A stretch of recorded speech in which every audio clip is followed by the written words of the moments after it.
Hospital ఒక 1 year ప్రతి ఒక్క హాస్పిటల్ వరంగల్లో ప్రతి ఒక్క హాస్పిటల్ తిరిగాను. మెడిసిన్స్ డబల్ పెయిన్ కిల్లర్స్ తీసుకున్నాను. కానీ ఎక్కడ ఖాళీ పెయిన్ కిల్లర్ తీసుకున్న 5-10 నిమిషాలే తగ్గడం, మళ్ళీ నొప్పి. ఆ కేకలు అనేది ఈ ఇల్లు కూడా సౌండ్ రీసౌండ్ వచ్చేది. అంతా ఇక్కడ నుండి మొత్తం గుంజేది అన్నట్టు, కాదు చెయ్యి గుంజేది.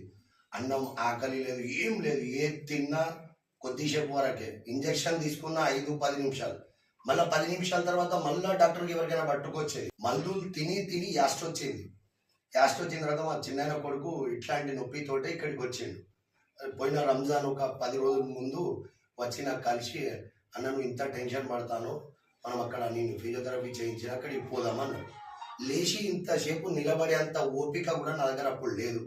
ఆయన బలవంతంగా తీసుకొని వాడు మాకు ఇక్కడ తీసుకొచ్చాడు. తీసుకొచ్చిన తర్వాత వీళ్ళతో మాట్లాడితే వీళ్ళు ఏమన్నారు, ఇక్కడ అయిపోతుంది సార్ అన్న.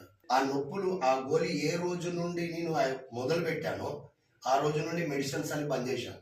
దేవుని దయ, ఇంజక్షన్స్ బంద్ చేశాను. ఏది కూడా తిరుగుడు బంద్. ఇప్పటి వరకు కూడా అలాంటి ప్రాబ్లం ఏం లేదు. ఇక్కడనే ఈ హాస్పిటల్ మన ఈ హెల్త్ కేర్లోనే నా హెల్త్ కూడా మంచిగా అయింది.